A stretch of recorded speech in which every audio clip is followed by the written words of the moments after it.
Hi, Dr. Derek Gralski here with Bay Bariatrics, answering your common questions. Really common one we get is, what about nausea and vomiting? Many patients have postoperative nausea and vomiting just from the effects of anesthesia. Working on someone's stomach, how bad is it going to be? I've heard stories.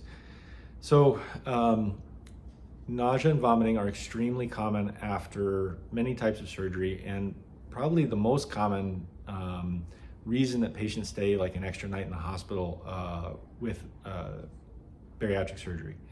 The good news is that Bay Bariatrics, we're taking all the steps to reduce patients' burden of post-op nausea and vomiting, and it's temporary.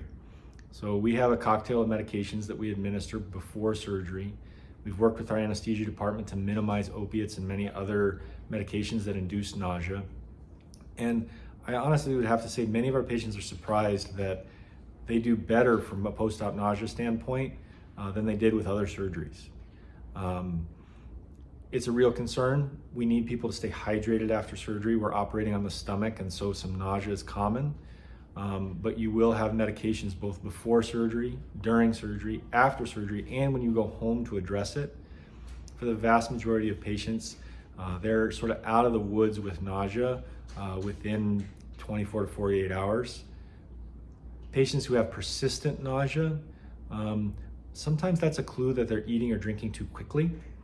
And so everybody's body is a little bit different, but we address this in a holistic way. We don't want people to feel sick after surgery.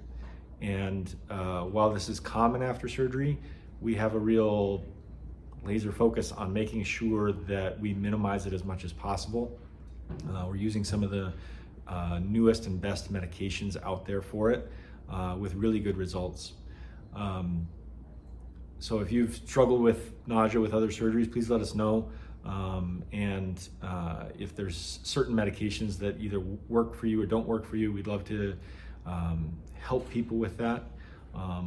We're working on a program with our anesthesia department where we can do opiate-free anesthesia. And that can be one of the really key factors in, we think, reducing long-term issues with addiction and reducing post-op nausea and vomiting. Great question. Keep them coming, and have a great day.